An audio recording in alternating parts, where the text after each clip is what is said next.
Hi friends, welcome to VividTech. இந்த வீடியோல நம்ம விண்டோஸ் 10 கம்ப்யூட்டர்ல ஒரு முக்கியமான விஷயத்தை பத்தி தான் பார்க்க போறோம். அதாவது நம்ம விண்டோஸ் 10 கம்ப்யூட்டர்ல டெம்பரரி ஃபைல்ஸை எப்படி ஈஸியா delete பண்றது அப்படின்றத பார்க்க போறோம். ஸோ வாங்க வீடியோக்குள்ள போலாம். வீடியோ கடைசி வரைக்கும் ஸ்கிப் பண்ணாம பாருங்க. இதான் நம்ம சேனலுக்கு ஃபர்ஸ்ட் டைம் வந்திருப்பீங்களா இருந்துச்சுன்னா நான் தான் விக்னேஷ். மறக்காம நம்ம சேனலை சப்ஸ்கிரைப் பண்ணிட்டு அப்படியே பார்த்துள்ள பெல் ஐக்கனையும் கிளிக் பண்ணிருங்க.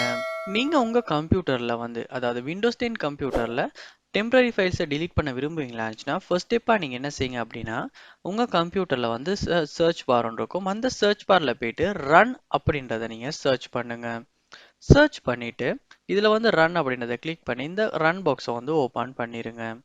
ஓப்பன் பண்ணிட்டு இதில் நீங்கள் டைப் பண்ணணும் பர்சன்டேஜ் ஐக்கன் கிளிக் பண்ணிட்டு டைப் பண்ணிட்டு டிஇஎம்பி அப்படின்றதையுமே கொடுத்துட்டு திரும்பவும் அந்த பர்சன்டேஜ் சைனை நீங்கள் இந்த இடத்துல டைப் பண்ணிட்டு என்டர் பண்ணுங்க, இல்லாட்டி ஓகே பண்ணுங்க.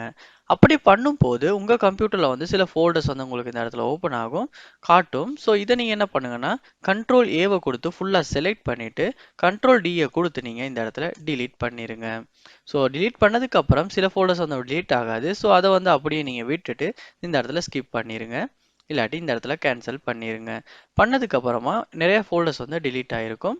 ஸோ இப்படி delete பண்ணதுக்கு அப்புறமா அதாவது இந்த டெம்பரரி ஃபைல்ஸை delete பண்ணதுக்கு அப்புறமா உங்களுடைய கம்ப்யூட்டர் ஓரளவு ஃபாஸ்டா ஒர்க் ஆகிறதுக்கும் சான்ஸ் இருக்கு. ஸோ இப்படித்தான் நம்ம டெம்பரரி ஃபைல்ஸை delete பண்ணி நம்ம கம்ப்யூட்டரை மெயின்டைன் பண்ணணும்.